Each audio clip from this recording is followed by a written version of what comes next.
আসসালামু আলাইকুম প্রিয় দর্শক, অন্য মঞ্চের আলাপচারিতায় আপনাদের সকলকে আমন্ত্রণ জানাচ্ছি। আল্লাহর শুকরিয়া আদায় করি যে মোটামুটি ভালো আছি। বঙ্গবন্ধু কন্যাকে অন্তত 20 বার হত্যার চেষ্টা করা হয়েছে 2004 সালের 21 আগস্ট, তারপর 2024 সালের কথিত জুলাই আগস্ট আন্দোলনের নামের যে সন্ত্রাস, সেখানে আত্মস্বীকৃত সন্ত্রাসীরা বলছেন যে আমাদের টার্গেট গণভবন বঙ্গভবন ছিল না, আমাদের টার্গেট ছিল শেখ হাসিনা। আল্লাহর অশেষ রহমতে তিনি রক্ষা পেয়েছেন। এখন যে দেশে তাকে রাষ্ট্রীয় প্রোটোকলে যারা তার নিরাপত্তা দায়িত্বে ছিলেন তারা নিয়ে গেছেন, সেই দেশে থাকা জায়গাটা নিশ্চয়ই তার নিরাপত্তা নিশ্চিত করতে হয়েছে ও দেশের যারা কর্তৃপক্ষ তাদের।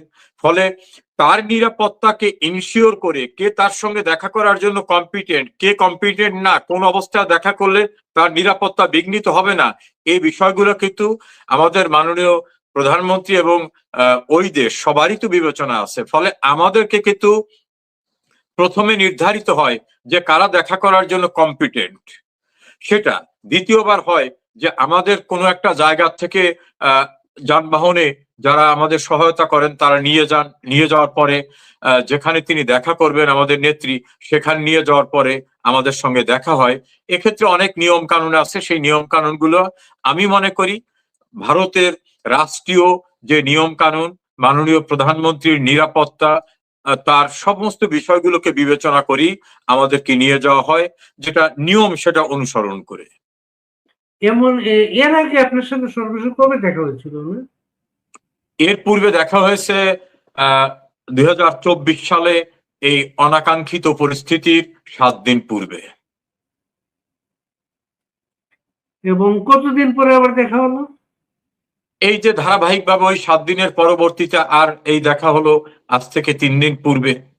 এই দীর্ঘ ব্যবধানে তার সঙ্গে যোগাযোগ ছিল, আমার কথা হয়েছে, বিভিন্নভাবে সম্পৃক্ত রয়েছি, কিন্তু সরাসরি তার সামনে গিয়ে তাকে সরাসরি দেখা, কথা বলা এবং তার উপদেশ পরামর্শ বা আমরা কি ভাবছি এভাবে তো আর কথা বলার সুযোগ হয়নি এই দীর্ঘদিনে।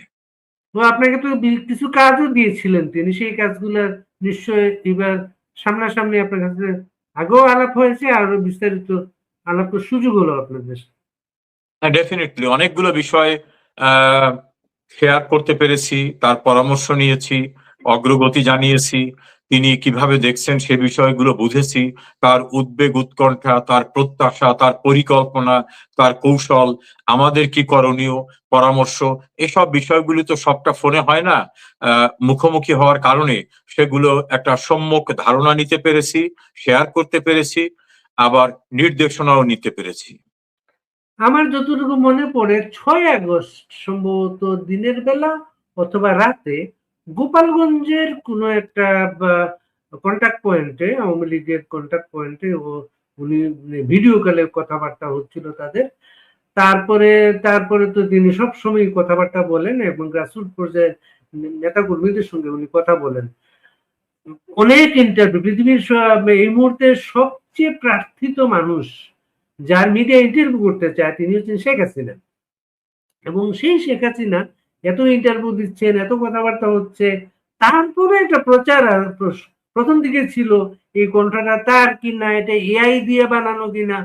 তারপরে তিনি এত প্রোগ্রামে অংশ নেন আওয়ামী লীগের পেজে, 5 ঘন্টা 6 ঘন্টার প্রোগ্রাম, এক একটা প্রোগ্রাম। এবং তারপরও প্রশ্ন তোলা হয় কোনো কোনো ক্ষেত্রে, যেহেতু তিনি এখনো ভিডিওতে আসেন না। তা আপনি যখন এতদিন পরে সামনাসামনি তাকে দেখলেন, আমরা তো তাকে আপার মতোই দেখে বড় হয়েছি, আপনার তখন কি মনে হচ্ছিল সামনাসামনি দেখে? দেখুন, আমি তার সঙ্গে পরিচিত হই সর্বপ্রথম 1982 সালে। তারপরে নানাভাবে নানা সময় কেটেছে, বিশেষ করে আমাদের লয়ার মুভমেন্ট, আইন জগতের বিভিন্ন রাজনীতি, আমি পার্টির দায়িত্ব পালন করা, এমপি মন্ত্রী হওয়া, সবকিছু মিলে তাকে ঘনিষ্ঠভাবে দেখেছি। এবার গিয়ে তাকে আমি খুব বেশি পরিবর্তন দেখিনি। সেই দৃঢ়তা, সেই স্বাভাবিকতা, মায়ের মমতা দিয়ে যেভাবে মানুষ অপরকে কথা বলে, স্নেহ করে, কোনটা উপযুক্ত না হলে সেটাকে শাসিয়ে দেন বা কিছু করণীয় বিষয় থাকেন, অন্যদের প্রতি দৃষ্টিভঙ্গি, খাবার টেবিলে তার যে পূর্বের আচরণ ছিল, সব মিলে আমার কাছে মনে হয়েছে যে বাঙালি মা, বাঙালি রমণীয় যে একটা চরিত্র থাকে, সেই চরিত্রটা শেখ হাসিনার ভিতরে একেবারে পূর্বের মতোই বিদ্যমান আছে। আর একটা বিষয় তাকে দেখে আমার মনে হয়েছে, তিনি কোনোভাবে ভেঙে পড়েন নাই, তাকে উৎকণ্ঠিত মনে হয়নি, তাকে দীপ্ত প্রত্যয়ী মনে হয়েছে, দৃঢ় চেতা মনে হয়েছে, ভবিষ্যতের ব্যাপারে আশাবাদী মনে হয়েছে। দেশের সমস্ত খবরাখবর, যেটা আমাদের কাছেও অনেক সময় গ্যাপ, সেই খবরাখবর তার কাছ থেকে শোনার পরে মনে হয়েছে যে একটা লাইফ এনসাইক্লোপিডিয়ার মতো অবস্থা। তিনি হেন কোনো বিষয় নাই।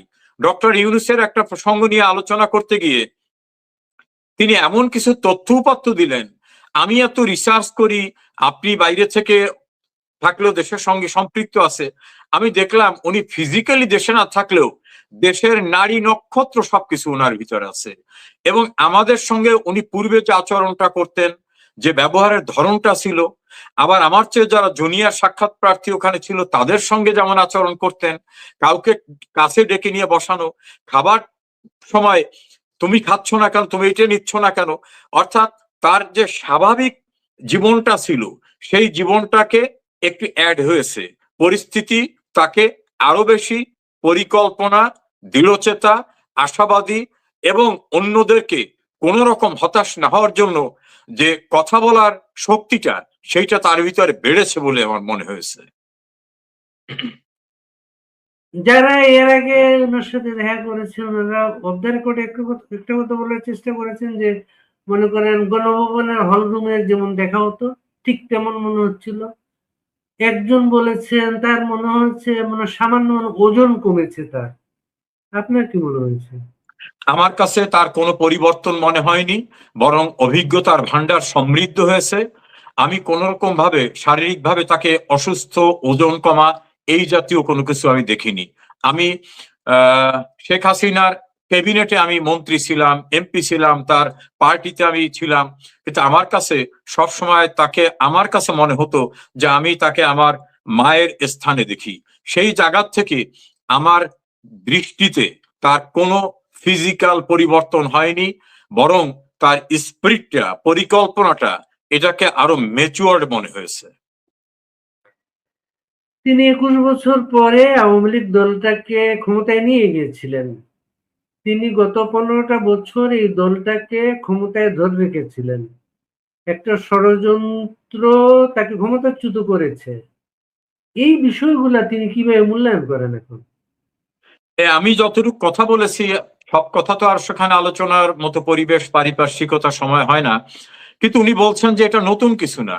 উনি আমাকে বললেন যে তুমি, তোমার খেয়াল আছে ওই যে 90 সালে শুরু করছিল দিলেন অ্যাম্বাসেডর মাইলাম?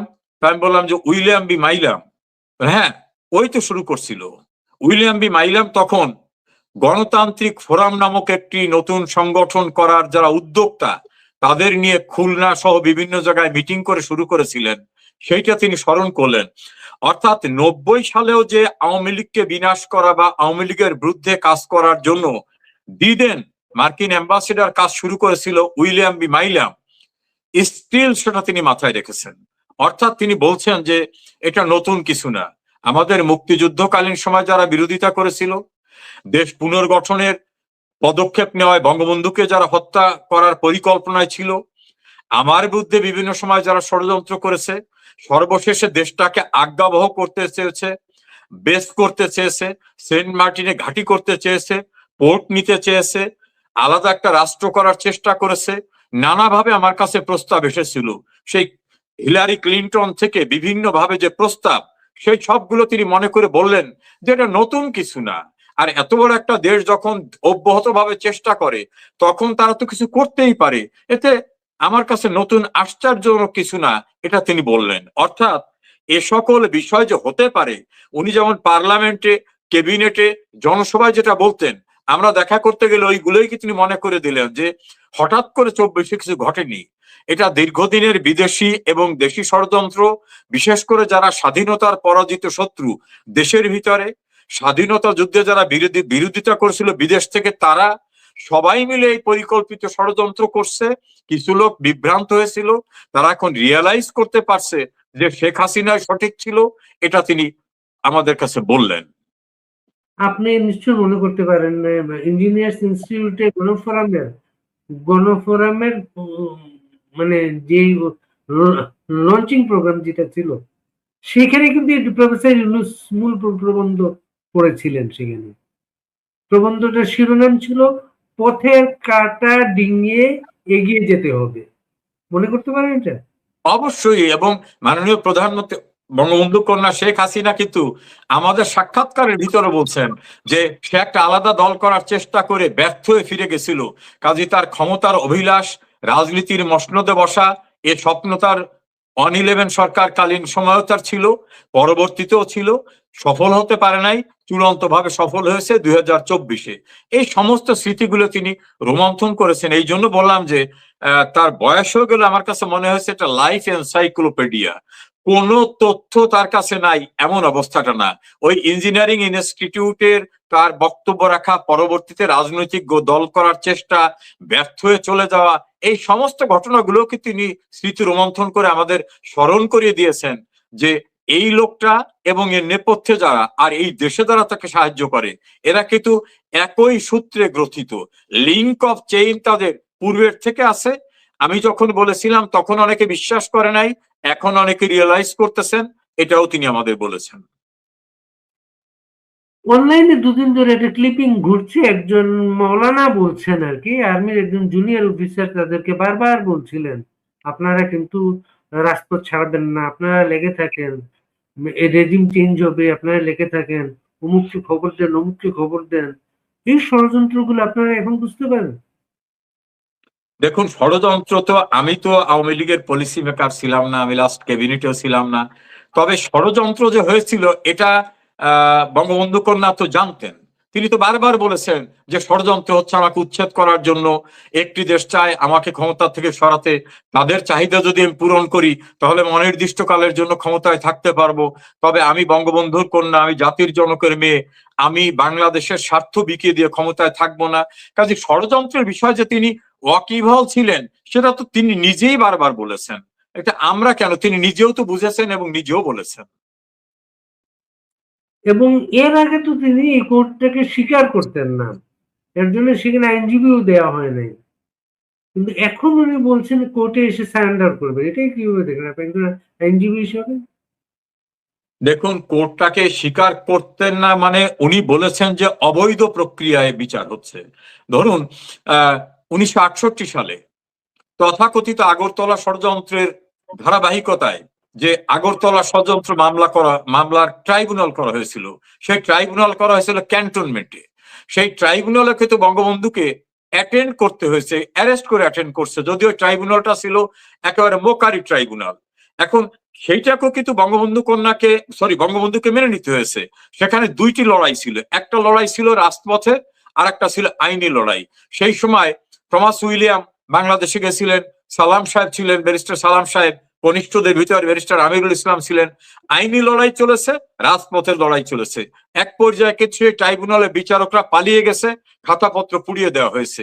কিন্তু একটা প্রসেস যখন থাকে, 1-11-এও যে ক্যাঙ্গারু কোর্ট করা হয়েছিল শেরেবাংলা নগরে সংসদ ভবন এলাকায়, সেখানেও কিন্তু আমরা জানতাম এটা বানোয়াট কোর্ট, তারপর আমরা কোর্টে গেছি। বঙ্গবন্ধু কন্যা বর্তমানে তার বিচারের যে প্রক্রিয়াটা, যেখানে যুদ্ধ অপরাধীদের বিচার হবে, যুদ্ধ অপরাধ বলতে বাংলাদেশে যুদ্ধ তো একটাই হয়েছে 1971-এ, সেখানে যুদ্ধ অপরাধীদের বিচার করার জন্য অর্গানাইজ করেছেন যিনি, এখন তার এবং তার সহকর্মীদের বিচার হচ্ছে। কিন্তু সেইখানে উনি বলছেন যে আমি সবটাকে চ্যালেঞ্জ করব, আইনি লড়াই থেকে শুরু করে সবটাকেই চ্যালেঞ্জ করব। উনি যখন যাবেন তখন আমাদের সব বিষয় থাকবে। তো বাড়ি ভাই, আপনার এই প্রোগ্রামটা অসংখ্য মানুষ দেখে, আমি একটা কথা বলি, শেখ হাসিনা যখন দেশে ফিরবেন তখন কিন্তু ওই আগরতলা ষড়যন্ত্রের মামলার যে ট্রাইব্যুনাল, ওই ট্রাইব্যুনাল যেরকম উড়ে গেছিল, 1-11-এর ট্রাইব্যুনাল যেমন কিছু করতে পারেনি, যতই সাজা দিক, বঙ্গবন্ধুকেও তো মৃত্যুদণ্ড দিয়েছিল পাকিস্তানিরা, মিয়ন আলী কারাগারে তাকে তো মৃত্যুদণ্ডাদেশ পড়ে শোনানো হয়েছিল, কার্যকর করতে পারেনি আগরতলায়, পারেনি 1-11-এ, কোনটাই পারবে না। সময় হলে রাস্তা এবং লিগ্যাল প্রসেস দুটোকেই আমরা মোকাবেলা করব। আপনি লক্ষ্য করছেন ওনার এই সর্বশেষ ঘোষণার পরে সরকারের মধ্যে একটা তড়িঘড়ি একটা ভাব চলে এসেছে, কত দ্রুত আওয়ামী লীগকে দল হিসেবে নিষিদ্ধ করা যায়। পার্লামেন্টে দাঁড়িয়ে বলেছেন স্বরাষ্ট্রমন্ত্রী দাফন হয়ে গেছে দিল্লিতে, আবার এখানে প্রসেসও চলতেছে। আসলে গভর্নমেন্ট কি করতে চায়, আপনার কি মনে হয়? আপনি দেখবেন গভীর রাতে অন্ধকারে চলা মানুষগুলো যখন ভীত সন্ত্রস্ত হয় তখন কিন্তু খুব জোরে জোরে লাউড ভয়েসে কথাবার্তা বলে, আমি ভয় পাইনি না, গান গাইতে থাকে, চিৎকার করতে থাকে। এর দ্বারা বোঝাই যায় যে আতঙ্কিত। যারা বারবার দিল্লিকে চিঠি দিয়ে বলছেন শেখ হাসিনাকে ফেরত নিতে চাই, শেখ হাসিনা যখন বলছে আমি দেশে যেতে চাই, তখনই তারা আতঙ্কিত। তখন ট্রাইব্যুনালের প্রসিকিউটর বলতেছেন যে না, উনি আসতে পারবেন না। আবার কেউ বলতে দিল্লিতে দাফন হয়ে গেছে। ভীষণভাবে আতঙ্কিত তারা, কারণ তারা জানে বাংলাদেশের একেবারে নিদেন পক্ষে 6 কোটি লোক আওয়ামী লীগের সঙ্গে সম্পৃক্ত, আওয়ামী লীগের মেম্বার বা ডাইরেক্ট অ্যাক্টিভিস্ট। তো শেখ হাসিনা যেদিন বাংলাদেশে ঢুকবেন বা যাবেন, এই 6 কোটি লোকের একজন লোক বাড়িতে থাকবে না। কারণ আওয়ামী লীগ হচ্ছে একটা পলিটিক্যাল পার্টি, গতানুগতিক না। আওয়ামী লীগ হচ্ছে একটা অনুভূতি, একটা বিশ্বাস, একটা দর্শন, একটা ভালোবাসা, একটা পরিবার। এই পরিবারে এমন লোক আছে যে রিক্সা চালায়, রাস্তার পাশে সবজি বিক্রি করে, মাছ বিক্রি করে। ওই মানুষগুলা কোনোদিন এমপি, মন্ত্রী, মেম্বার, মেয়র কিছু হইতে চায় না, ও আওয়ামী লীগ করে। ইভেন যারা বিভ্রান্ত হয়েছিল তারাও বলে শেখ হাসিনার সময় ভালো ছিলাম। দেখেন, আপনি সাংবাদিক ছিলেন, বিএনপি ঘরানার বিএফইউজের প্রেসিডেন্ট ছিলেন সিনিয়র সাংবাদিক এম এ আজিজ। তার একটা টক শো দেখলাম, তিনি বলছেন ইউনূসের পক্ষে কলাম লিখেছি, টক শো করেছি, এখন মনে হচ্ছে আমি এটা রাম ছাগল। শেখ হাসিনাই এই বিশ্ব বাটপারটাকে চিনেছিল। তো এখন সবাই উপলব্ধি করতেছে যে শেখ হাসিনা কি ছিল। ফলে সারা বাংলাদেশের মানুষ যখন উত্তাল ঢেউ ফেটে পড়বে শেখ হাসিনার আগমনে, তার সামনে ভেসে যাবে ওই পার্লামেন্টে লম্বা কথা বলা আর কোন প্রসিকিউটর কি বললো। শেখ হাসিনা এগুলাকে পরাভব মানে না, কারণ আইয়ুবের মার্শাল্লাহকে মোকাবেলা করেছে আওয়ামী লীগ। ইয়াহিয়া খান, টিক্কা খানের পোড়ামাটির দেশ তৈরিকে মোকাবেলা করেছে আওয়ামী লীগ। 75-এ আওয়ামী লীগ আর থাকবে না, সেই আওয়ামী লীগ ঘুরে দাঁড়িয়েছে। সবকিছু মিলে আওয়ামী লীগের বর্ণাঢ্য রাজনৈতিক অতীত এবং ইতিহাস এবং শেখ হাসিনার যে কঠিন পথ চলা, এই সব যদি কেউ একটি অ্যাকাউন্টে নেয়, লিঙ্ক অফ চেইন করে দেখে, তাহলে দেখবে এই ত্রস্ত ব্যস্ত যেসব মানুষগুলো আছে, এই মানুষগুলা অনেকে পালাবার সুযোগ খুঁজে পাবে না। আপনি যে সাংবাদিকের উপর কথা বললেন, তিনি সহ বেশ কিছু সাংবাদিককে আমরা দেখছি ইদানিং। এর আগে একটা টোন ছিল যে শেখ হাসিনা আসবেন, এটার পরে এই জায়গায় তারা সবাই একমত না, উনি কেন এখানে আসবেন, আওয়ামী লীগ কেন, আওয়ামী লীগ কেন নতুন কোনো ফেসে আসবে না, ইত্যাদি ইত্যাদি। আওয়ামী লীগ কিভাবে চলবে না চলবে আওয়ামী লীগের নেতা কর্মীরা তো ঠিক করবে। শেখ হাসিনা আওয়ামী লীগের প্রাণ। আওয়ামী লীগকে 21 বছরের রাস্তার থেকে রাষ্ট্রীয় ক্ষমতা এনেছেন।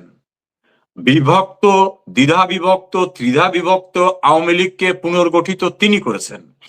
আওয়ামী লীগের কর্মীদের কাছে শেখ হাসিনা, আমার এটা ব্যক্তিগত অভিমত, যে শেখ হাসিনার জনপ্রিয়তা আওয়ামী লীগের চেয়ে অনেক অনেক গুণ ঊর্ধ্বে, অনন্য উচ্চতায় তিনি পৌঁছেছেন বাংলাদেশের সাধারণ মানুষের কাছে। এমনকি যারা আওয়ামী লীগ করে না কিন্তু মুক্তিযুদ্ধের চেতনায় বিশ্বাস করে, সেকুলারিজমে বিশ্বাস করে, সেই মানুষদের অনেকে বিভ্রান্ত ছিল। এখন তারা বুঝতেছেন যে মুক্তিযুদ্ধের চেতনা শেখ হাসিনাকে দিয়েই রক্ষা করা সম্ভব, তার মাধ্যমে বাস্তবায়ন করা সম্ভব। ফলে শেখ হাসিনা নেতৃত্ব দেবে না কারা দেবে, এইটাই কিছু জ্ঞান পাপী, কিছু তথাকথিত টেলিভিশনের টকাররা ডিসাইড করবে না। বাংলাদেশের আওয়ামী লীগের নেতা কর্মীদের ভিতরে বাড়ি ভাই একজন সিঙ্গেল কর্মীকে পাওয়া যাবে না যে বলবে যে আমি শেখ হাসিনা মুক্ত আওয়ামী লীগ চাই। বরং অনেকে আছে আওয়ামী লীগের পলিটিক্যাল এক্সারসাইজে নানাভাবে অকষ্ট পেয়েছেন, আওয়ামী লীগ সরকারের কোনো কোনো আচরণে ক্ষতিগ্রস্ত হতে পারেন, কিন্তু in respect of Sheikh Hasina তারা মনে করেন শেখ হাসিনা অনেক কিছুর ঊর্ধ্বে। অর্থাৎ শেখ হাসিনার প্রয়োজনীয়তাটা শুধু আওয়ামী লীগ বোধ করে না। যে মানুষগুলো বিভ্রান্ত 24-এর সন্ত্রাসের যে ভয়ঙ্কর অবস্থা সেখানে পার্টিসিপেট করছিল, তারাও আজকে বলে যে আমি চাই শেখ হাসিনা ফিরে আসুক। এই যে ঢাকা রাস্তায় ছাত্ররা তারা বিক্ষুব্ধ হয়ে বলতেছে শেখ হাসিনাকে ফিরিয়ে আন। কাজী শেখ হাসিনা আসবে কি আসবে না এটা ডিসাইড করবে আওয়ামী লীগের নেতা কর্মীরা।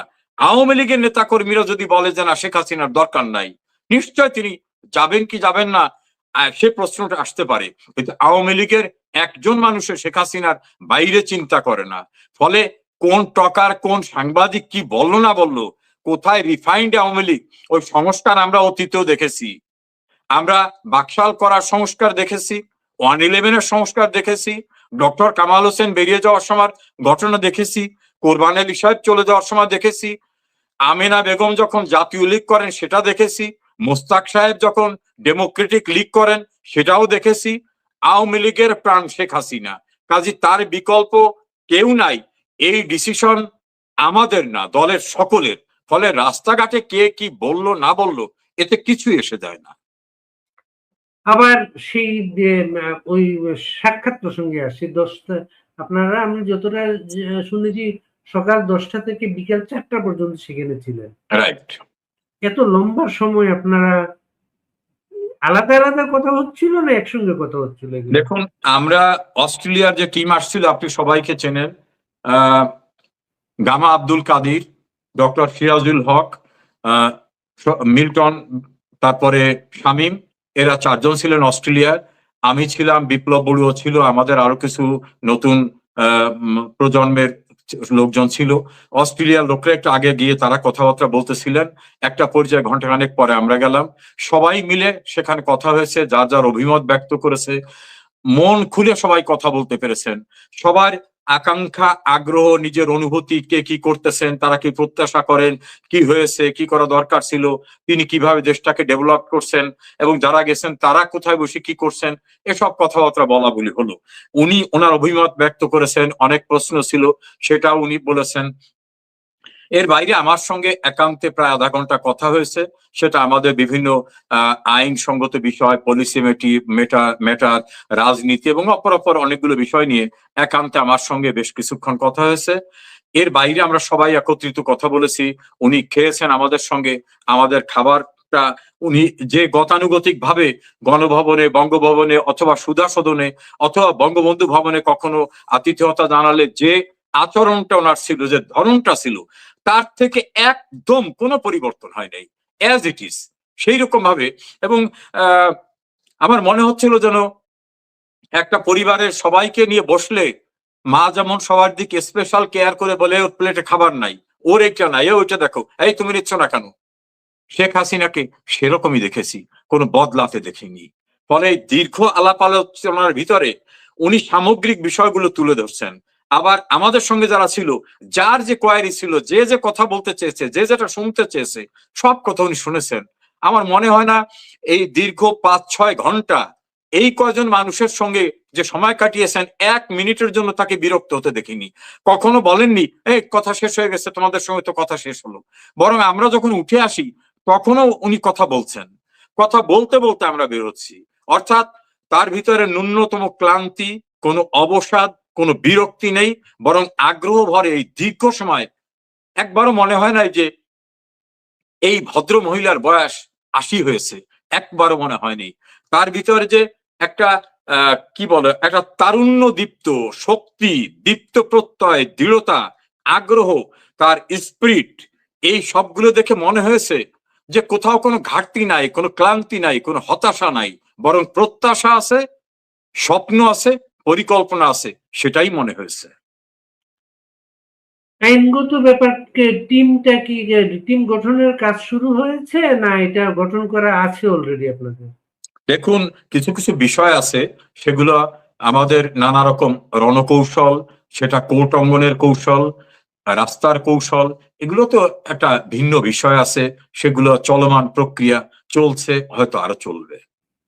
দেখেন, এখানে বলছে এনি এক্সট্রাডিশন ম্যাটার, উনি কিন্তু বলেন নাই extradition relating to Sheikh Hasina, এই শব্দটা কিন্তু নাই। আমি বাড়ি ভাই 40 বছর আইন পেশায় আছি, আমি ডিপ্লোম্যাটিক যে ওপিনিয়নটা, এটাকে আমি থরলি দেখেছি। উনি বলছেন এনি এক্সট্রাডিশন ম্যাটার। উনি কিন্তু বলে নাই extradition relating to Sheikh Hasina, কথা বলেননি। এবং মনে রাখতে হবে শেখ হাসিনা কিন্তু বন্দী নন, বন্দী হলে বন্দী বিনিময় হয়। শেখ হাসিনা কিভাবে গেছেন, তাকে যারা নিরাপত্তা দিতেন, তার প্রোটেকশনে যারা ছিলেন, তারা তাকে নিয়ে গেছেন কি হিসাবে, বাংলাদেশের সাংবিধানিক প্রক্রিয়ায় গণতান্ত্রিক উপায়ে নির্বাচিত প্রধানমন্ত্রী হিসাবে তাকে প্রোটেকশন দিয়ে তার প্রোটোকল অনুসারে রাষ্ট্রীয় বাহনে দেশের বাইরে নিয়ে গেছেন এবং সেখানে তিনি অবস্থান করছেন। কাজী বন্দি বিনিময় চুক্তির প্রসঙ্গ তো আদৌ আসে না। শেখ হাসিনা তো বন্দি না, তিনি গেছেন বন্দিও পড়ে না, তিনি পালিয়ে যাননি। তাকে তার প্রাইম মিনিস্টারের প্রোটোকলে তিনি দেশের বাইরে গেছেন, তার প্রোটেকশনের দায়িত্বে নিয়োজিত ব্যক্তিরা তার নিরাপত্তার প্রশ্নে তাকে বাইরে নিয়ে গেছে। কাজে এখানে এক্সট্রাডিশনের তো প্রশ্নই ওঠে না, এই আলোচনাটাই আসে না এখানে। তিনি সেখানে আছেন অতিথি হিসাবে এবং হাই লেভেল অতিথি হিসাবে আছেন। কাজে ওনাকে এই জাতীয় আলাপ আলোচনার ভিতরে সম্পৃক্ত করার প্রশ্নই ওঠে না, ওই জাতীয় অবস্থানেই তিনি না। আপনার আইনজীবী, আমরা তো দীর্ঘদিন ধরে আপনাকে দেখি, চিনি এবং দর্শকদের সঙ্গে আরেকটু শেয়ার করি, আপনি শুধু আইনজীবী না, আইনাঙ্গনের সাংবাদিকও ছিলেন, আপনি সাংবাদিকতা করতেন আপনি। এবং এই জায়গাটায় ধরেন উনাকে অতিথি হিসাবে তারা অ্যাকসেপ্ট করেছেন, বাংলাদেশ থেকে তাকে প্রধানমন্ত্রীর প্রোটোকলে বাংলাদেশের সশস্ত্র বাহিনীর কর্মকর্তা সহ সামরিক যানে করে তাকে নিয়ে যাওয়া হয়েছে। তারপরে বাংলাদেশ গভর্নমেন্টের প্রথম সিদ্ধান্ত যেটা, তাকে যখন পাসপোর্টটা তার বাতিল করা হয়, বাতিল করার সাথে সাথে তাকে কিন্তু রাষ্ট্রবিহীন করে দেওয়া হয়। পাসপোর্টটা তো বিদেশে আমার আইডেন্টিটি, আমি একটা দেশের পাসপোর্ট হোল্ডার, আমি ওই দেশের নাগরিক। তারা পাসপোর্টটা বাতিল করে প্রথম রাষ্ট্রবিহীন নাগরিক করলো। দ্বিতীয় হচ্ছে তাকে দিল মৃত্যুদণ্ড। মৃত্যুদণ্ড যখন একজনকে দেয়া হয়, সেটা অস্ট্রেলিয়াতে হোক ভারতেই হোক, কেউ তো মৃত্যুর মুখে তার অতিথিকে ঠেলে দিতে পারেন, সেটাই তো, তাই তো? আমি একটু কারেকশন করি আপনাকে। পাসপোর্ট বাতিল আওয়ামী লীগের অনেক নেতা কর্মী এমপি মন্ত্রীদের পাসপোর্ট বাতিল করা হয়েছে।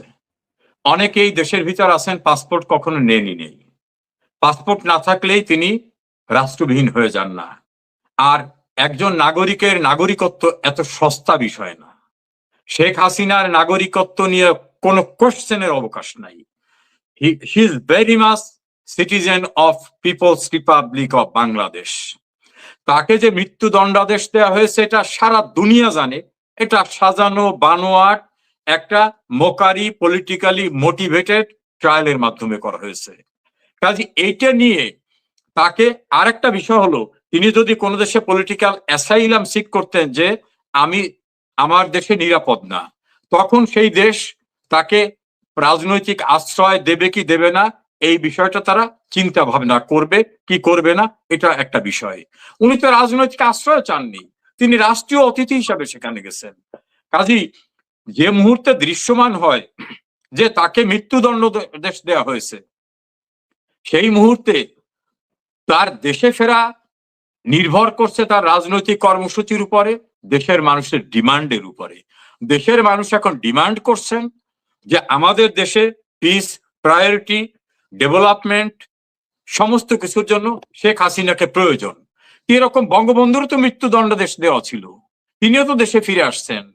বাংলাদেশে মৃত্যুদণ্ডাদেশ নিয়ে যুদ্ধ অপরাধের দায়ে দণ্ডিত আবুল কালাম আজাদ ওরফে বাচ্চু রাজাকার বাংলাদেশে ঢুকেছে, তাকে কি গ্রেপ্তার করা হয়েছে?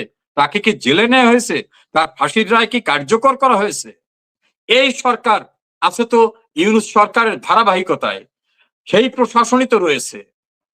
বাচ্চু রাজাকার ৭১-এর ডাইরেক্ট স্বাধীনতা যুদ্ধে অপরাধের অপরাধী হিসাবে in due process of law convicted হয়েছিলেন, ডেথ সেন্টেন্স হয়েছিল। তিনি দেশে ঢুকলেন কিভাবে? ঢোকার পর তার জন্য কি ব্যবস্থা নেওয়া হয়েছে? তাকে কি কাস্টডিতে নেওয়া হয়েছে? এই অনেক প্রশ্নই সামনে চলে আসছে এবং আছে। কাজে শেখ হাসিনা ওই ওনাদের চাওয়া অনুযায়ী এক্সট্রাডিশন মানে মিউচুয়াল এগ্রিমেন্টের যে প্রসেসটা, সেই প্রসেসটা শেখ হাসিনার ক্ষেত্রে আদৌ প্রযোজ্য না। শেখ হাসিনা বন্দী না, তিনি বন্দি বিনিময় চুক্তির আওতাভুক্ত হবেন না।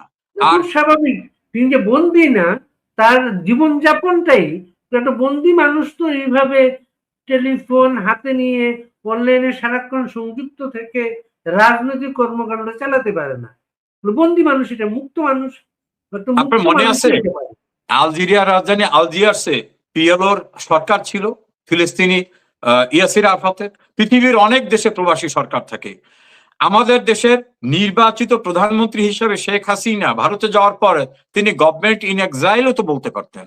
বলতে পারলে কারু ক্ষমতা ছিল না এটাকে ডিনাই করা, কারণ constitutionally she was elected prime minister of Bangladesh.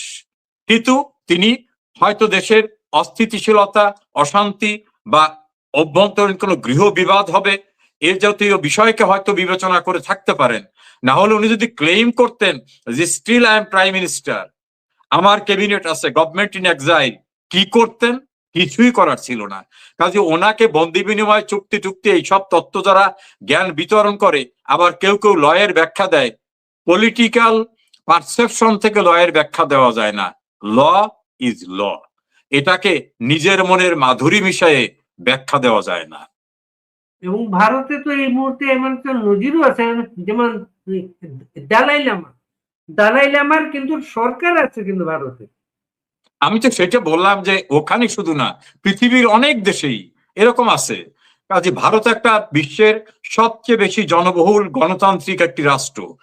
Bharat গণতান্ত্রিক প্রক্রিয়াকে সবসময় মর্যাদা দেয়। 1971 সনে আমাদের কোটি মানুষের আশ্রয় দেওয়া, মহান মুক্তিযুদ্ধে তাদের বিশাল অবদান সহ ভারতের সেই ঐতিহ্যটা আছে। আজ আর শেখ হাসিনা কোনোভাবে শরণার্থী না, রাজনৈতিক আশ্রয় প্রার্থী না, বন্দী না। কাজে এই চ্যাপ্টারটাই আলোচনার বাইরে। একজনের প্রশ্ন ছিল, আমি আপনার প্রশ্ন উত্তরটা দিয়ে দিই ওনাকে। উনি চাচ্ছিলেন ওইখানকার আপনাদের সাক্ষাতের কোনো ছবি দেওয়ার জন্য। ওইখানে যারা গিয়েছেন তারা মোবাইল ফোনও নিতে পারেন না, ছবি তোলা তো তার নিরাপত্তার কারণে এগুলা মেনটেন করা হয়েছে, তাই তো? সঠিক, কোনো মোবাইল ইলেকট্রনিক সামগ্রী কিছুই নিতে দেওয়া হয় না, কারণ শেখ হাসিনার জীবনের নিরাপত্তা এবং রাষ্ট্রীয় এতটা গুরুত্বপূর্ণ অতিথি তিনি যে ওই লেভেলের অতিথির নিরাপত্তা নিশ্চিত করার জন্য প্রোটোকল অনুযায়ী যেটা করতে হয় সেটা করা হয়। সেই জন্য ওখানে কেউ কোনো ছবি তুলতে পারেন না।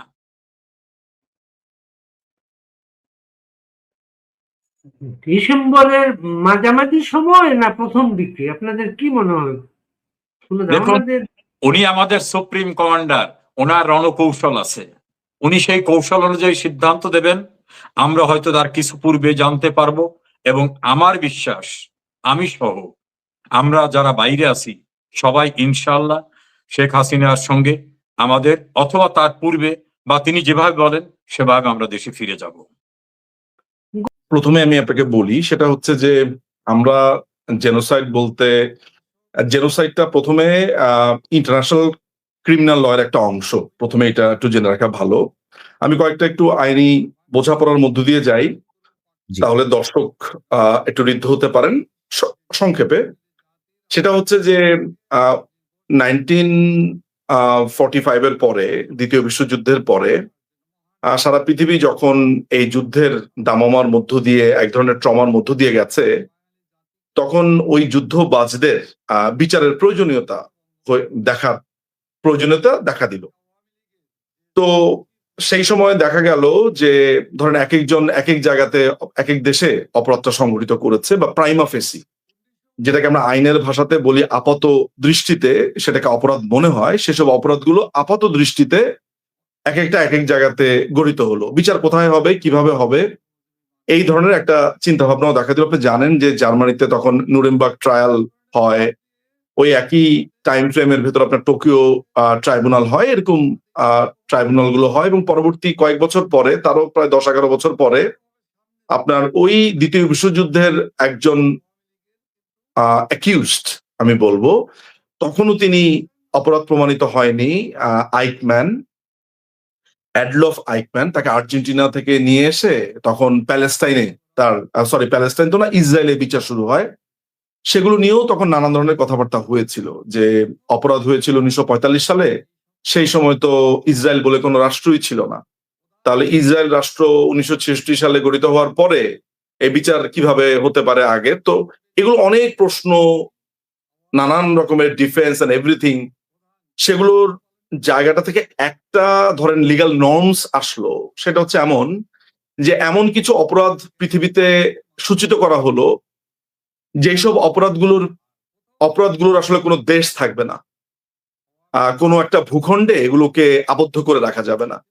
যেমন ধরেন লেটস সে কোনো একজন পকেটমার বা একজন ছিনতাইকারী, তিনি ধরা যাক যে XYZ থেকে গিয়ে ABC কান্ট্রিতে চলে গেল, XYZ এ অপরাধটা করেছে, ABC কান্ট্রিতে যাওয়ার পরে তার বিচার করাটা সম্ভব হবে না, কারণ ক্রাইমটা সে করেছে অন্য দেশে, গিয়ে আশ্রয় নিয়েছে অন্য দেশে। এক দেশের সাথে আরেক দেশের যদি বন্দি প্রত্যার্পণ চুক্তি থাকে, বিচার আচার হয়, তখন তাকে ট্রান্সফারের ব্যাপারটা আসতে পারে, কিন্তু যেই দেশে গিয়ে সে আশ্রয় নিয়েছে সেই দেশ তার বিচার করতে পারবে না। কিন্তু এগুলো হচ্ছে নর্মাল ক্রিমিনাল লর হিসাবটা, কিন্তু সারা বিশ্ব কিছু অপরাধকে ইন্টারন্যাশনাল ক্রিমিনাল লর আন্ডারে তারা নিয়ে গেল, যেগুলোর কোনো দেশ নাই। অর্থাৎ এক দেশে যদি অপরাধটা করে, ওই অপরাধটার বিচারই সে যদি গিয়ে অন্য একটা দেশে পালায়, তাহলে তার বিচারটা ওই দেশে হতে পারে। বুঝতে পারছেন? যেমন একটা উদাহরণ আমি আপনাকে দেই, যেমন রুয়ান্ডাতে মুনায়েনজা নামে এক লোক, সে অ্যাকিউজ ছিল রুয়ান্ডা গণহত্যাতে, তার ব্যাপারে অভিযোগ ছিল। সে কানাডাতে গিয়ে পালিয়েছিল। কানাডা সরকার 2000 সালে, আমি ভুল না করে থাকলে, কানাডারই নিজস্ব যে ইন্টারন্যাশনাল ক্রিমিনাল ল, তাদের যে নিজস্ব আইনটা আছে, সেই আইনের অধীনেই ওই রুয়ান্ডাতে করা অপরাধের বিচারটা কানাডাতে শুরু হলো। রফিক সেরিক মনে হয় অপরাধটা করেছে বসনিয়া হার্জেগোভিনাতে, তার বিচারটা সম্ভবত সুইডেন বা নরওয়েতে এরকম কোন একটা কান্ট্রিতে হয়েছে। বা মানে সোজা কথা হচ্ছে যে বসনিয়াতে অপরাধ করেছে, অপরাধটা স্ক্যান্ডিনেভিয়ান কোন একটা কান্ট্রিতে হয়েছে, আমি নামটা এই মুহূর্তে মনে করতে পারছি না। রফিক সেরিক নামটা, রাফিক RAFIQSERIK দিলে রফিক সেরিকের বিচারের সম্পর্কে আপনি একটা তথ্য পাবেন। তাহলে এই অপরাধগুলো কি কি অপরাধ? সেই অপরাধগুলোর মধ্যে জেনোসাইড রয়েছে, গণহত্যা, যেটাকে আমরা বাংলাতে আসলে গণহত্যা বলি। জেনোসাইডের বাংলাটা আসলে গণহত্যা হয়তো না, জেনোসাইডের একটা গণহত্যা নয় আমরা মনে করি আর কি এটা, কিন্তু বাংলাটা খানিকটা ডিফারেন্ট আসলে। মানবতা বিরোধী অপরাধ, শান্তির বিরুদ্ধে অপরাধ, টেরোরিজম, যুদ্ধাপরাধ, এগুলো সবগুলোই হচ্ছে আন্তর্জাতিক অপরাধ আইনের অধীনে। তো এগুলো নিয়ে অনেকের কনফিউশন আছে নানান ধরনের, কিন্তু মাথায় রাখতে হবে যে আমি যতগুলো অপরাধের নাম বললাম সেগুলো সবই ইন্টারন্যাশনাল ক্রিমিনাল লর আন্ডারে। যার ব্যাপারে যেইটা যাবে তার ব্যাপারে সেই বিচারটা হবে। এটা কি ক্লিয়ার? আচ্ছা, ওকে। আমি এটা কেন একটা ছোটখাটো একটা টিপস বা ইনফরমেশন দিয়ে রাখলাম, যাতে করে দর্শকদের বুঝতে সুবিধা হয়। এখন বাংলাদেশে গত 2 বছরে যা সংঘটিত হয়েছে সেগুলো কি গণহত্যা বলা যেতে পারে? সংক্ষেপে, ইন সাম কনটেক্সট, কিছু কিছু অপরাধকে গণহত্যা বলা যেতে পারে, কিছু কিছু অপরাধকে আপনি মানবতা বিরোধী অপরাধ বলতে পারেন। আমাকে যদি ড্রাফটিং করতে দেওয়া হয়, চার্জ গঠন করতে দেওয়া হয়, তাহলে আমি মূলত এই দুটা দিকের দিকে যাব। কোনগুলোকে আমি গণহত্যা বলবো, মানে গণহত্যা বলতে আমি কোনগুলোকে জেনোসাইড বলতে পারি আর কি। ওয়ার ক্রাইমটা আমি এই ক্ষেত্রে আনবো না। আমি জেনোসাইড কোনটাতে আমি বলতে পারি, সেটাতে বলতে পারি ধরেন কোন এথনিক গ্রুপের উপরে খুবই সুনির্দিষ্টভাবে আক্রমণ করলেন, কোন রেসিয়াল গ্রুপের উপর আক্রমণ করলেন, কোন রিলিজিয়াস গ্রুপের উপর আক্রমণ করলেন। যেমন ধরেন হিন্দু ধর্মের ব্যক্তিদেরকে যে অত্যাচারটা হলো, শুধুমাত্র তিনি হিন্দু বলে বা তার ধর্মের লোক বলে, যেটা গত 2 বছরে দেখেছি, জীবন্ত পুড়িয়ে ফেলা, মেরে ফেলা, তাকে হত্যার উদ্দেশ্যে টর্চার করা, মানে নানান ধরনের যে অপরাধগুলো দেখেছি, রেসিয়াল, এথনিক, পার্টিকুলার কোন সোশ্যাল গ্রুপ না, পার্টিকুলার কোন গ্রুপ বা এই ধরনের, সেই সব ক্ষেত্রে আপনি জেনোসাইডের প্রসঙ্গটা আনতে পারেন চার্জ গঠনের সময়। ইন্টেনশনের উপর অবশ্য অনেক কিছু ডিপেন্ড করবে যে যিনি এই অপরাধটা সংঘটিত করেছেন। আবার মানবতা বিরোধী অপরাধের চার্জ আপনি আনতে ফ্রেম করতে পারেন যদি আপনি এমন ধরনের কোনো অপরাধ করেন যেখানে ধরেন কোনো পলিটিক্যাল গ্রুপের উপর আপনি অত্যাচার করছেন, ওয়াইড স্প্রেড অ্যান্ড সিস্টেমেটিক, এই দুটো ক্রাইটেরিয়া ইন্টারন্যাশনাল ক্রিমিনাল লতে বলে, যেটাকে আপনার এখন ওয়াইড স্প্রেড এবং সিস্টেমেটিক কিলিং হওয়ার জন্য কি কি ক্রাইটেরিয়া সেগুলো আইনে সূচিত রয়েছে। বাংলাদেশে ইতিমধ্যেই আন্তর্জাতিক অপরাধ ট্রাইব্যুনালে যে বিচারগুলো হয়েছে রাজাকারদের, সেখানে নানান ধরনের প্রিসিডেন্ট সেট হয়েছে। সেই সব জায়গাতে ওয়াইড স্প্রেড এবং সিস্টেমেটিক কিলিং এর সংজ্ঞাগুলো এসেছে রায়ের মধ্যে। ফলে এগুলো এমন ধরনের নথি তৈরি করেছে যে আপনি ওগুলোর থেকে সংজ্ঞা নিয়ে হয়ে যাওয়ার যে অপরাধগুলো হয়েছে গত 2 বছরে সেগুলোকে আপনি সূচিত করতে পারেন। ফলে আপনি যে আমাকে স্পেসিফিক প্রশ্ন করেছেন সেটার উত্তর হচ্ছে যে বাংলাদেশ আওয়ামী লীগের নেতাকর্মীদের উপরে, বা আমি যদি আরেকটু বড় আকারে যাই, যে গত 2 বছরে এই টোকাই এই জঙ্গিদের মাধ্যমে যে অপরাধগুলো সূচিত হয়েছে প্রাইমা ফেসি, সেগুলোকে আমি বলতে পারি সেগুলো দুটো ব্রড ক্যাটাগরিতে ফেলতে পারি। জেনোসাইডে আমি ফেলতে পারি, সেটা লিগাল যেই ডেফিনেশন গুলো আছে সেগুলোকে আমি যদি বিশ্লেষণ করি, এবং ক্রাইমস এগেইনস্ট হিউম্যানিটি, এই দুটো বড় ব্যানারে বা বড় জায়গাতে আমি ফেলতে পারি বলে এটা আমার মতামত। রাইট। আপনার এই প্রশ্নটা আমাকে একটা জিনিস রিমাইন্ড করে দিচ্ছে, আমি জানি না যে আপনার মনে আছে কিনা, যখন জুলাইয়ের মেহেমটা সহিংসতা চলছিল তখন আমাদের তৎকালীন বলবো কি এখনো আমি বলবো যে তথ্যমন্ত্রী জনাব মোহাম্মদ আরাফাত, উনি কিন্তু এই কথাটা বলেছিলেন আন্তর্জাতিক মিডিয়াতে। তখন উনাকে নিয়ে অনেক সমালোচনা হয়েছে, অনেক কথাবার্তা হয়েছে। আজকের দিনে এসে কিন্তু এই যে তাদেরকে ড্রাগ দেওয়া হয়েছে, করা হয়েছে, সেগুলো কিভাবে সামনে এসেছে আমি সেটা বলছি। বাট শুরুতে আপনি যে টোকাই প্রসঙ্গটা তুললেন, আমার মনে হয় আমার তরফ থেকে একটা জিনিসের একটু ক্ল্যারিফিকেশনের প্রয়োজন আছে। অনেকেই মনে করে যে টোকাই যারা তারা তো নিঃস্ব, বা টোকাই যারা তাদের তো অর্থনৈতিকভাবে তারা তো সহায় সম্বলহীন। তো আমি কি আসলে ওই টোকাই কি এই টোকাই কিনা, এটা অনেকে প্রশ্ন করে। বা ফাইন্যান্সিয়াল যেই শ্রেণী ভাগ রয়েছে, বৈষম্যের যে ভাগটা রয়েছে, সেটাকে কি আমি তাচ্ছিল্য করি কিনা। উত্তর হচ্ছে একেবারেই তা নয়। এটা একটু বলা, যেমন অনেকে বলে যে ফকিন্নির বলা, আপনি শুনবেন কিন্তু অনেকেই মনে করে যে এটা মনে হয় অর্থনৈতিক বৈষম্যের জায়গা থেকে বলছে, অর্থাৎ তার আছে তার নেই সেই জায়গা থেকে বলা। আসলে ব্যাপারটা না। দিনহীন ভাবে যে চিন্তা করে, যার চিন্তার বৈকল্য আছে, মূলত ওই জায়গাটা থেকে বলা হয়। যদিও এটাকে একটা অর্থনৈতিক বিন্যাসে অনেকে এটাকে স্ট্রাকচার একটা ওয়ে দেওয়ার চেষ্টা করে, বাট আমি যে জায়গা থেকে বলি সেটার একটা মিশ্রণের জায়গা আছে, দুটোরই বাস্তবতা রয়েছে। এক হচ্ছে বাংলাদেশে যারা পথশিশু রয়েছে এদের একটা বড় অংশকে সেই সময় কাজে লাগানো হয়েছিল। যেটা ধরেন আমি এখন আপনাকে যে কথাটা বলছি, বা এই যে তথ্যটা দিলাম, এই তথ্যটা গত 2 বছরে আপনি অসংখ্যবার দেখেছেন যে ব্রিজের নিচে যেসব শিশুরা থাকে, ড্যান্ডি যারা নেয়, বা যারা হয়তো বা বৈষম্যেরই শিকার সমাজে, তাদেরকে মগজ ধোলাই করা হয়েছিল। এবং তাদেরকে যেমন করাইল বস্তিতে, কারণ হচ্ছে যে ওই জায়গাতে নির্বাচনী আসন কিন্তু হচ্ছে মোহাম্মদ আরাফাত ভাইয়ের, তিনি আমার সাথে ব্যক্তিগত আলাপচারিতাতে তখন বলেছিল যে আমাকে তো অনেকেই সমালোচনা করেছে, আমার কাছে পার্টিকুলার তথ্য ছিল যে করাইল বস্তিতে এই যে যারা আপনার দিনহীন ভাবে ঘুরে বেরিয়েছে বা ঘুরে বেড়াতো বাংলাদেশে, এক ধরনের পথশিশু যারা ছিল, তাদেরকে নানানভাবে ডিরেল করা হয়েছে। এখানে একটা করুণ আর্তি রয়েছে যে যারা অর্থনৈতিকভাবে বৈষম্যে ভোগান্তির মধ্যে ছিল, তাদের ওই বৈষম্যের সুযোগ নিয়ে একদল এই কাজটা করেছে। বাট আমি কি শুধু এই অংশকে যে টোকাই বলা হয় পথশিশু, সেইটা নিয়ে কি এদেরকে টোকাই বলি না। আমি আসলে টোকাইটা বলি হচ্ছে এদের চিন্তার বৈকল্য, চিন্তার দিনহীন নিঃস্বতার জায়গা থেকে। এটা একটু ক্লিয়ার করি। ফলে এটাও ঠিক যে লিটারালি যাদেরকে আমরা টোকাই মনে করি তারা তো ছিলই, আর চিন্তার জায়গা থেকে যাদের এই দিনহীন নয়, যারা নিঃস্ব নয়, যারা অর্থনৈতিকভাবে সহায় সম্বলীন নয়, মূলত তারাই তো অপারেটিং সিস্টেমে কাজে ছিল। ফলে এদের চিন্তার বৈকল্যকে আমি আসলে টোকাই বলে অভিহিত করি। এটা একটু জেনে রাখা ভালো। ড্রাগ দিয়েছে কিনা এটা ছিল মেইন প্রশ্ন। উত্তর হচ্ছে ইয়েস। এবং আমি এদেরকে ড্রাগ সাপ্লাই দেওয়া হয়েছিল, এবং আবু সাইদকে ড্রাগ সাপ্লাই দেওয়া হয়েছিল, এইটা নিয়ে কোনো রকমের সন্দেহ নেই।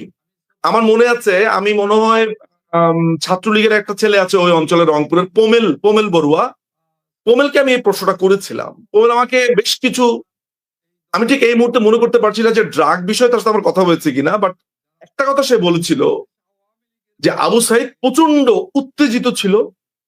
তাকে আগের দিন রাত্রে প্রায় ছোট ছোট 300 ফ্ল্যাগ দেওয়া হয়, 300 মতো ফ্ল্যাগ দেওয়া হয়, স্টিক দেওয়া হয়, লাঠি দেওয়া হয়। অর্থাৎ আবু সাইদ যে হঠাৎ করে ওইখানে এসেছে এমনটাও নয়। এবং আমাকে মার বলে হনুমানের মতো যে 2 হাত দিয়ে এরকম করছিল, ওরাং ওটাং যেটাকে আমরা বলি আর কি, ওইটাও যে তার অস্বাভাবিক আচরণ, সেটাও আমি যতদূর মনে করতে পারি পোমেলকে মনে হয় আমি প্রশ্নটা করেছিলাম যে একে কি ড্রাগ দেওয়া হয়েছিল কিনা। আপনি নিশ্চয়ই এই 2 বছর পরে এসে এটা নিয়ে মনে হয় আমার অন্তত পক্ষে সন্দেহ নাই, আমি জানি না আপনার সন্দেহ আছে কিনা, যে এদেরকে ড্রাগ দেওয়া হয়েছিল। এদেরকে যেমন ধরেন লেটস সে বাংলাদেশে বলা হয়ে থাকে যে যারা পথশিশু এদেরকে আপনি 10 টাকা দিলে ভোজালে দিয়ে মানুষ খুন করে চলে আসতে পারবে, ডান্ডি কিনার টাকা দিলে করে দিয়ে আসতে হবে। এখানে একটা করুণ আর্তি রয়েছে বটে, বাট অপরাধ তো অপরাধী। উত্তর হচ্ছে ইয়েস, ড্রাগ দেওয়া হয়েছিল। এবং একই সাথে আমি কোন অর্থে টোকাই বলি সেটাও আমি ক্লারিফিকেশনটা দিলাম। না, আমি আপনার প্রশ্ন বুঝেছি। আপনি কোন জায়গাটাতে আলোচনাটা চাচ্ছেন, আমার ধারণা আমি বুঝতে ভুল হয়নি, আমি বলছি সে কথা। কিন্তু আমার কিছু জায়গাতে যখন আমি আলোচনা করি, আমার কিছু ধরেন গ্রামাটিক্যালি আমি খুবই কারেক্ট থাকার চেষ্টা করি আসলে। সেই জায়গা থেকে আমি হাফিজকে আপনার স্পিকার বলতে খুবই নারাজ। হ্যাঁ, আমি দখলদার বাহিনী বলতে পারি। যেমন ধরেন মুক্তিযুদ্ধের সময় দখলদার বাহিনীর সরকার ছিল হেটা মালেক, যাকে বলা হতো ডাক্তার মালেক। জানেন যে পরবর্তী তার বিচারের কাঠগড়াতে দাঁড় করাতে হয়েছে। আপনি জানেন যে পিডিবি জামাত ইসলামের তখন মন্ত্রীও হয়েছে, উপনির্বাচনও সেখানে অনুষ্ঠিত হয়েছে, ইউ নো ইট। সো একইভাবে এই মুহূর্তে আমি হাফিজকে স্পিকার বলতে আমি খুবই স্বাচ্ছন্দ্য বোধ করবো না। আমি দখলদার বাহিনীর বলতে পারি বা অবৈধ বলতে পারি। আপনাকে আরেকটা তথ্য আমি এর মধ্যে দিয়ে রাখি, আপনারা, আমি জানি না যে আপনি এই তথ্যটা জানেন কিনা, সেটা হচ্ছে যে বঙ্গবন্ধু হত্যাকাণ্ড হওয়ার আগে এই হাফিজউদ্দিন, হ্যাঁ, এই হাফিজউদ্দিন কিন্তু এই হত্যাকাণ্ডের একজন ব্যক্তি হিসেবে সেই গ্রুপে ছিল। পরবর্তীকালে সে অপারেট করেনি। আচ্ছা, তথ্যসূত্র হচ্ছে অ্যান্থনি মাসকারেনাসের বইতে আপনি এই তথ্যটা পাবেন। ওটি ওখানে দাবি করা হয়েছে, ওই জায়গাতে দাবি করা হয়েছে। এবং সেখানে আমি কর্নেল ফারুক, বঙ্গবন্ধুর অন্যতম খুনি কর্নেল ফারুক এবং রশিদ, তাদের নানাবিধ সাক্ষাৎকারে স্কোয়াড্রন লিডার লিয়াকত সহ হাফিজের নাম আমি অনেকবার পেয়েছি যে বঙ্গবন্ধু হত্যাকাণ্ডের মিশনে এই লোকটা প্রাথমিকভাবে ছিল। পরবর্তী সময় সে কেন সরে আসে, কি সরে আসে, সেটা অন্য আলাপ। এই তথ্যটাও আমার মনে হয় দর্শকদেরকে দিয়ে রাখা ভালো। ফলে বুঝতেই পারছেন যে এই লোকটার শেপ আমার কাছে ঠিক কেমন বা কি ধরনের। আচ্ছা, আমি যখন আপনাকে ইনফরমেশনটা দিলাম, এবার আমি আসি হচ্ছে যে এই যে তীব্র কন্ট্রাডিকশনের আলাপটা আপনি তুলেছেন সেই জায়গাতে, যে আমেরিকা যাকে মেরে ফেলেছে তার নামাজের জানাজা পড়তে যাচ্ছে, আবার আমেরিকার হেল্পেই ধরেন এই দখলদার বাহিনী চলছে। আবার তারাই আপনার দক্ষিণ প্লাজাতে, জাতীয় সংসদের দক্ষিণ প্লাজাতে, সেখানে ককাস গঠিত হয়েছে যাদের খুবই চিহ্নিত মুখ আর কি, যাদেরকে একেবারে আমেরিকার রেজিস্টার্ড দালাল আপনি বলতে পারেন আর কি। কারণ নর্মালি তো এদের চেহারা চেনা যায় না, কে ককাসে আছে, আন্দালিব রহমান পার্থ, হুম্মাম কাদের থেকে শুরু করে, মানে এক একজনের ডেজিগনেশন যদি আপনি লক্ষ্য করেন আর কি, যে এক একজনের বাবার পরিচয়, পিতৃ পরিচয়। কেউ হয়তোবা ধরেন যার বাবা চিনি চুরির বা চিনি কেলেঙ্কারির মামলাতে আছে, সে যে লোকটির বাবা ৭১-এর অপরাধের জন্য মৃত্যুদণ্ড পেয়েছে, হুম্মাম কাদের, এরকম আপনি লোকগুলোকে দেখতে পাবেন, জামাত ইসলামী এদেরকে। কিন্তু আপনাকে একটা জিনিস বোঝাপড়ার একটা ব্যাপার আছে বলে আমার কাছে মনে হয়। আমি আপনাকে এই তথ্যটা দিয়ে রাখলে তখন আপনার বুঝতে সুবিধা হবে।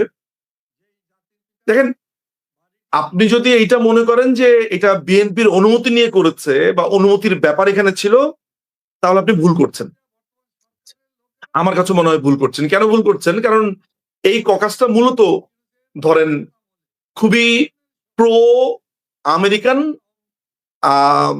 জামাতিদেরকে নিয়ে, জামাতি মিশ্রণ, যাদেরকে আপনি বিএনপি বলতে পারেন। আপনি অনেকে হয়তো বিএনপির ব্যানারে এমপি হতে দেখেছেন বটে, যেমন সালাউদ্দিন কাদের চৌধুরী বিএনপির ব্যানারে এমপি হয়েছিল। আমি ব্যক্তিগতভাবে তার রাজনৈতিক জীবনকে বিশ্লেষণ করলে তাকে আমি বিএনপির এমপি মনে করি না। ঠিক আছে, সে যদি ধরেন মানে তার যে প্রভাব প্রতিপত্তির যদি কথা বলেন, বা তার অস্ত্র, তার ক্যাডার বাহিনী, তাহলে বিএনপির সমর্থন ছাড়াও সে ইলেকশন করেছে। যেমন মুসলিম লীগে তার পোস্টারের মধ্যে সে কখনো খালেদা জিয়া বা জিয়া রহমানের ছবি দিত না, সে তার বাবার ছবি দিত, আপনি সেটা জানেন, এবং উর্দুতেও সে পোস্টার ছাপাতো, এটা আপনি হয়তো জেনে থাকবেন।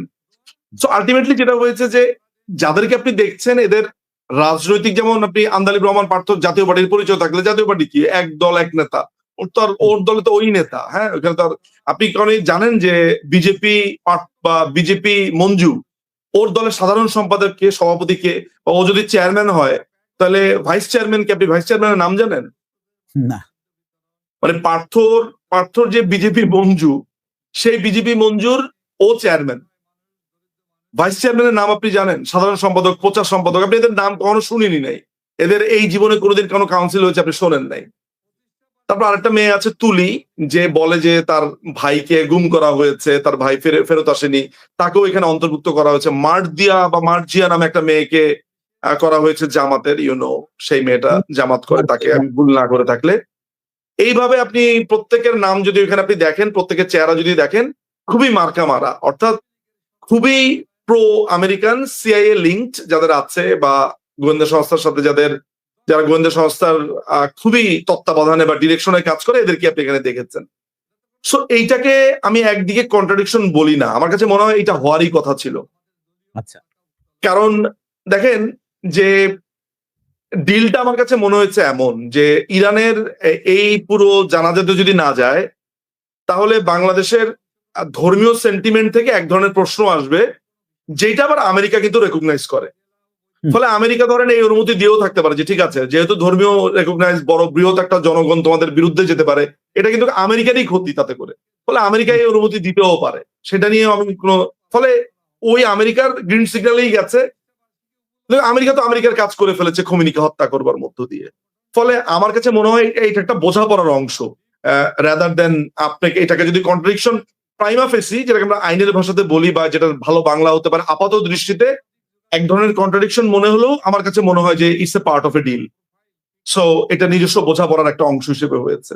আদারওয়াইজ বিএনপি হচ্ছে ধরেন এক ধরনের কচুরি পানার মতো, আমেরিকার কাউকে বসানো প্রয়োজন, ঠিক সেই বসানোর প্রয়োজনে যদি আপনি বিএনপিকে ধরেন, তাহলে আমেরিকার আসলে ওইটা একটা ডিলের অংশ, আসলে অন্য কিছু না। আমি এটাকে কন্ট্রাডিকশন খুব একটা বলতে রাজি না। সম্মানিত দর্শক, শেখ হাসিনার দেশে ফেরার যে ঘোষণা, এই ঘোষণার উপরে এই মুহূর্তে বাংলাদেশে অন্য কোনো খবর নেই। বাংলাদেশের রাজপথে আমি যখন আজকের এই অনুষ্ঠান করছি, ঠিক সেই সময়টাতে জেএনজি এইচএসসি যারা পরীক্ষা দিলেন, অর্থাৎ উচ্চ মাধ্যমিক যারা পরীক্ষা দিলেন, তারা শিক্ষামন্ত্রীর পদত্যাগের দাবিতে পুরো ঢাকা শহর কার্যত অচল করে রেখেছেন। রাজপথে বিচ্ছিন্নভাবে সংঘর্ষ হচ্ছে, তারপর গাড়ি ভাঙচুর হচ্ছে, আরও নানা রকম ঘটনা ঘটছে। এরই মধ্যে আবার প্রধানমন্ত্রী আজকে একটি অনুষ্ঠান করেছেন শিক্ষামন্ত্রীকে নিয়ে। স্পষ্টতই বোঝা যাচ্ছে যে বিষয়টির যে রাজনৈতিক সমাধান, সেই রাজনৈতিক সমাধান হয়তো সরকার চাচ্ছে না। এ কারণে যখন রাজপথে যে বিষয়টি নিয়ে আন্দোলন হচ্ছে এবং যে মুখটি দেশের সেই প্রায় 20 লাখ ছাত্রছাত্রী, তার সঙ্গে যে অভিভাবক মিলে কয়েক কোটি মানুষ যে মুখটির বিরুদ্ধে বিষোদ্গার করছে, ঠিক সেই মুখটিকে নিয়ে প্রধানমন্ত্রী যখন আজকের দিনে অনুষ্ঠান, যদিও সেটা পূর্ব নির্ধারিত, করছেন, ইট মিনস শিক্ষামন্ত্রীর উপর প্রধানমন্ত্রীর আস্থা, বিশ্বাস, ভালোবাসা এটি অবিচল। এই কারণে যারা একটু বাঁকা চিন্তা করেন, বিশেষ করে আওয়ামী লীগের যারা লোকজন আছেন, তারা বলার চেষ্টা করছেন যে এই যে রাজপথে যা কিছু হচ্ছে এটা মূলত সাজানো। এই কাজটি করা হচ্ছে যেন কোনো অবস্থাতেই মানুষের মন মানসিকতা শেখ হাসিনার দিকে না যায়, আওয়ামী লীগের দিকে না যায়, এবং দেশ নিয়ে উত্তাল থাকে, এবং সময় মতো সেটি যেন আবার খেয়ে দেয়া যায়। আর আওয়ামী লীগের ধরনের কথা স্মরণ করার যথেষ্ট কারণ রয়েছে। এর কারণ হলো আওয়ামী লীগ এই খেলা বহুবার খেলেছেন, 17টি বছর ধরে তারা খেলেছে। প্রেস ক্লাবের সামনে যাদেরকে তারা নেতা বানিয়েছে টাকা দিয়ে, পয়সা দিয়ে, তারা অনেকেই এখন মন্ত্রী পরিষদে। যে সকল আন্দোলন, লড়াই, সংগ্রাম জাগ্রত রেখে বিএনপি এবং জামাতকে পিটিয়ে তারা বোঝানোর চেষ্টা করছে দেশে গণতন্ত্র আছে, না সেটা এরকম হলো কি করে।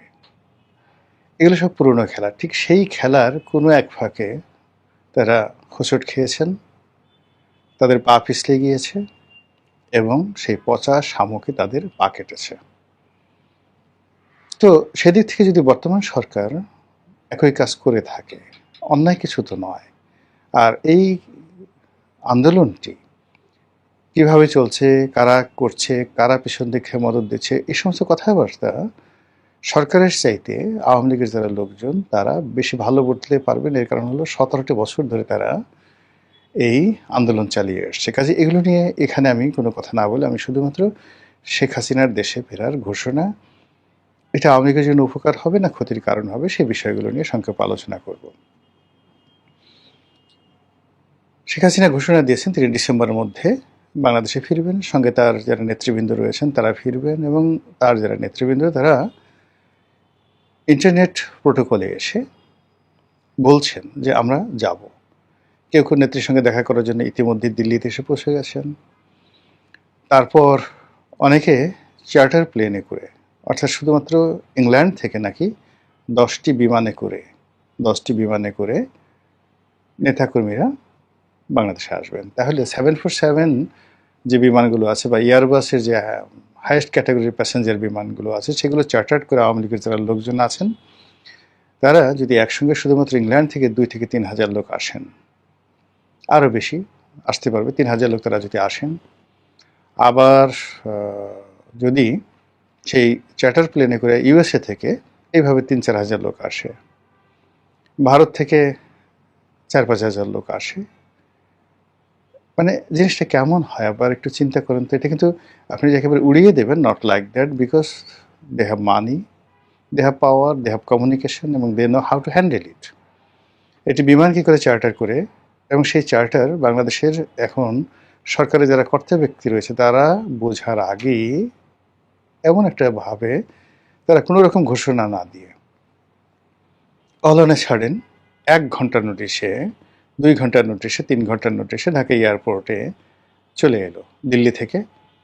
তারপর যাকে বলা হয় ইংল্যান্ড থেকে, আমেরিকা থেকে, এমনকি মধ্যপ্রাচ্য থেকেও আসতে পারে, দুবাই থেকে আসতে পারে, তাদের সেখানে অনেক যাকে বলা হয় লোকজন রয়েছে। এই জিনিসটি কল্পনা করুন, জাস্ট ইমাজিন।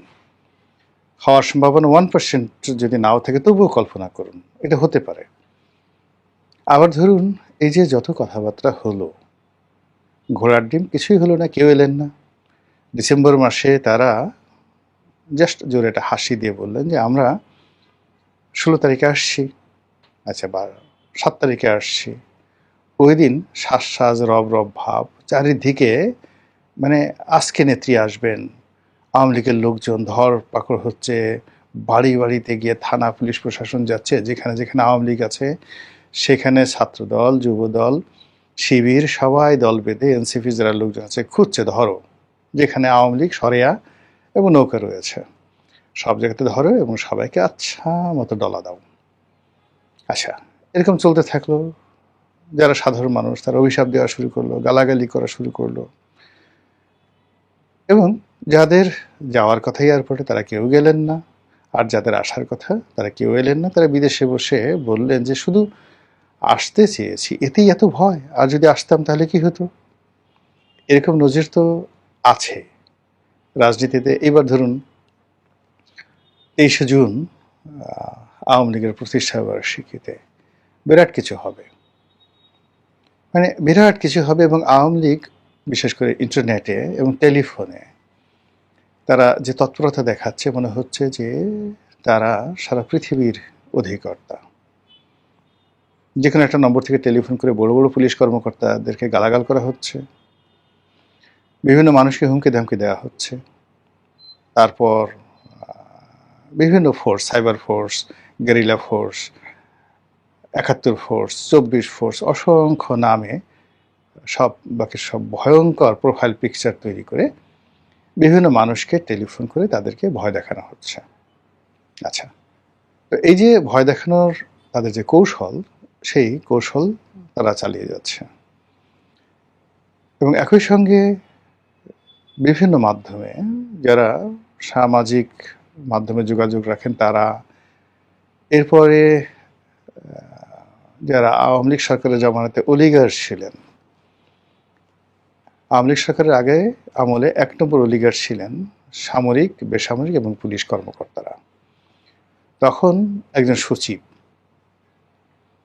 সেটা যে নামে আপনি তাকে ডাকেন, যারা শেখ হাসিনার খুব কাছাকাছি ছিলেন, তাদের ক্ষমতা 100 জন মন্ত্রী বা এমপির চাইতে বেশি ছিল। এরকম অনেক সচিব ছিলেন। এরপর কিছু ব্যবসায়ী ছিলেন, কিছু সাংবাদিক ছিলেন। মানে এই সব মিলে যে একটা অলিগার শ্রেণী, হাতে গোনা কয়েকজন ছাড়া প্রায় সবাই কিন্তু নিরাপদ দেশের বাইরে আছেন। সাম্প্রতিক সময় আপনি দেখবেন তারা সাক্ষাৎকার দিচ্ছেন, শেখ হাসিনাকে ডিফেন্ড করছেন, তাদের জমানাকে তারা ডিফেন্ড করছেন, এবং তারা যে কোনো অন্যায় করেনি সেই কথাগুলো বলার চেষ্টা করছেন। এর সিমটম, তারা ডিসেম্বরের আগে অনেক কিছুই তছনছ করতে চাচ্ছে। কিন্তু এখানে যে বিষয়টি হলো যে আমরা যারা এই বাংলাদেশে আছি, এর বাইরে আওয়ামী লীগের যে সকল নেতাকর্মী বাংলাদেশে পালিয়ে আছেন, প্রকাশ্যে আছেন, হাত পা ধরে কোনো মতো বেঁচে আছেন, এক দুর্বিষহ জীবন আওয়ামী লীগের যারা নেতাকর্মী প্রকাশ্যে আছেন, তাদের পরিবার বলতে গেলে এখন গনিমতের মাল হয়ে গেছেন, তাদের ধন সম্পত্তি এগুলো আল্লাহর মাল হয়ে গেছেন। যে কেউ ইচ্ছা করলে এই জিনিসগুলো দখল করে নিতে পারে, সেটা গুলশানের বাড়ি হোক কিংবা গাজীপুরের ফ্যাক্টরি হোক, ডাজ নট ম্যাটার। তো এই মানুষগুলোর যে দুর্বিষহ জীবন, তারা ডানে যেতে পারছে না, বামে যেতে পারছে না। 17 বছরে তারা শুধুমাত্র আওয়ামী লীগকে সাপোর্ট করেছেন, কিন্তু কখনো কোনো সুযোগ নেননি। এই সময়টাতে এসে আল্লাহর গজব এবং মানুষের গজব যুগপৎভাবে এদের উপরে এসে পৌঁছে গেছে। তো এই মানুষগুলো আর এক দফা দমন পীড়নের শিকার হচ্ছেন। আপনারা জানেন যে ইতিমধ্যে পুলিশ তার তৎপরতা বাড়িয়ে দিয়েছে। তারপর সরকার সমর্থক যে সকল রাজনৈতিক সংগঠন রয়েছেন তারা বেশ অ্যাডামেন্ট। মূল ব্যাপার হলো সরকার যায়, নতুন সরকার আসে, কিন্তু দমন পীড়ন 2 নম্বরে যে কাজগুলো রয়েছে সেইগুলো আসলে পরিবর্তন হয় না, আরও খারাপ দিকে যায়। বিএনপি হয়তো ভালো কাজ করছে বেশ কিছু, কিন্তু আওয়ামী লীগের যে ভালো কাজগুলো সেগুলো তারা কোনো অবস্থাতেই কন্টিনিউ করতে চাচ্ছে না। 2 নম্বর হলো যে আওয়ামী লীগ জামানাতে যে ভালো কাজগুলো না হয়ে যে মন্দ কাজগুলো হয়েছে, তার একটাও এই জামানাতে বন্ধ না হয়ে আরও বহুগুণে বেড়ে গেছে। আজকে দেখলাম ইয়াবা একটা চালান ধরেছে, কক্সবাজার থেকে আসছিল, সেখানে স্বরাষ্ট্র মন্ত্রণালয়ের স্টিকার। বোঝার চেষ্টা করুন, কক্সবাজার থেকে আসছে, স্বরাষ্ট্রমন্ত্রীকে ব্যবহার করে, তার নাম ব্যবহার করে দুর্বৃত্তরা স্বরাষ্ট্রমন্ত্রীর এবং তার এলাকার বদনাম করার জন্য ইয়াবা ভরে, গাড়ি ভরে ভরে ইয়াবা আনছে, এবং সেই ইয়াবা সহ ধরা পড়ছে মহিলা। এই হলো দুর্বৃত্তপনার, যেখানে মানে এক বদিকেই পুরো রাষ্ট্র কন্ট্রোল করতে পারেননি।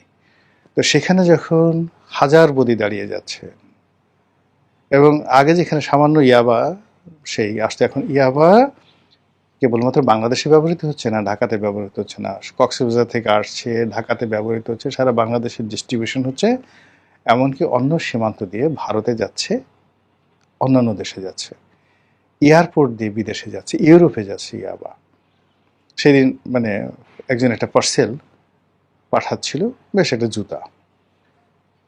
তো সে বললো যে এটা এয়ারপোর্টে একটা ভয়ঙ্কর অবস্থা, এখন সন্দেহ হলে স্ক্যানিং করে একটু জুতার সোল মোটা দেখলে সেই জুতাটা কাটে, যেটার মধ্যে ইয়াবা পাচার করা হলো কিনা। এই ঘটনা এখন প্রতিনিয়ত ঘটছে, এবং যারা আন্তর্জাতিক যে কোম্পানিগুলো, ট্রান্সপোর্ট কোম্পানিগুলো লাইক ডিএসএল, ফেডেক্স, এই কোম্পানিগুলো মানে এখন তাদের ব্যবসা বাণিজ্য নিদারুণ হুমকির মুখে পড়ছে, তারা কাস্টমারদেরকে সার্ভিস দিতে পারছে না। তো এই যে মন্দ কাজগুলোর যে ক্রমবর্ধমান চাপ, এই চাপ আওয়ামী লীগের নেতাকর্মীরা আর নিতে পারছে না। মামলা হয়েছে, মোকদ্দমা হয়েছে, মার খেয়েছে, বাড়ি ছেড়েছে, যে কটা টাকা ছিল সেগুলো শেষ হয়ে গেছে, এবং এমন একটা অবস্থায় পৌঁছে গেছে যে দেখা গেল একজন এমপি কিংবা একজন মেয়র বা একজন প্রশাসক, জেলা প্রশাসক, মানে জেলা পরিষদের যে নিয়ে প্রশাসক ছিলেন, তো ওনারা অনেকেই পালিয়ে আছেন, যার হয়তো 3-4টা বাড়ি ছিল। এখন সে ঢাকা শহরে 20-25 হাজার 30 হাজার টাকা দিয়ে একটা বাড়ি নিয়ে বা ভাড়া নিয়ে সে তার স্ত্রীকে ওখানে রেখেছে, আর সে বিভিন্ন এলাকাতে, স্ত্রী আছে ঢাকাতে, সে হয়তো আছে রংপুরে। এখন সে রংপুরে নেতাকর্মী বিভিন্ন লোকের কাছ থেকে সে এখন টাকা চাচ্ছে। মেয়র, একটা নাম করা মানে সিটি কর্পোরেশনের মেয়র, তাও কত যে ভাই আমাকে 5,000 টাকা দেন, আমি তো চলতে পারছি না।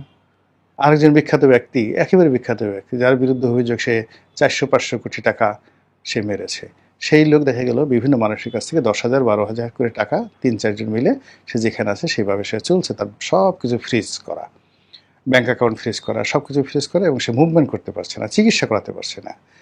এই যে আওয়ামী লীগের যে বাস্তব দুর্ভোগ এবং দুর্দশা, সেই দুর্ভোগ এবং দুর্দশা এভাবে ডেডলাইন দিয়ে, ডিসেম্বরের ডেডলাইন দিয়ে, এটা যদি সফল হয় সেটা এক ধরনের ফলাফল হবে। যদি সফল না হয়, আওয়ামী লীগের যে যতটুকু শক্তিমত্তা রয়েছে, যতটুকু গ্রহণযোগ্যতা রয়েছে, আওয়ামী লীগ সম্পর্কে যত ভয় রয়েছে, সেই ভয়টা 2027 সনে জিরো হয়ে যাবে, জাস্ট জিরো। কথা বলার সময় মানে মানুষ এটা নিয়ে কোনো বিশ্বাসই করবে না, মিডিয়াগুলো এগুলো নিয়ে মাতামাতি করবে না, সামাজিক মাধ্যমে মাতামাতি করবে না, যদি ডিসেম্বরে কোনো একটা ঘটনা না ঘটে। আবার অন্যদিকে ডিসেম্বরে কিভাবে এই ঘটনাগুলো ঘটবে সেটাও কিন্তু যারা রাজনৈতিক বিশ্লেষক, তারা কোনো অবস্থাতেই মিলাতে পারছে না, যে ঠিক এটা বোগাসবো হবে নাকি আসলে কিছু একটা হবে।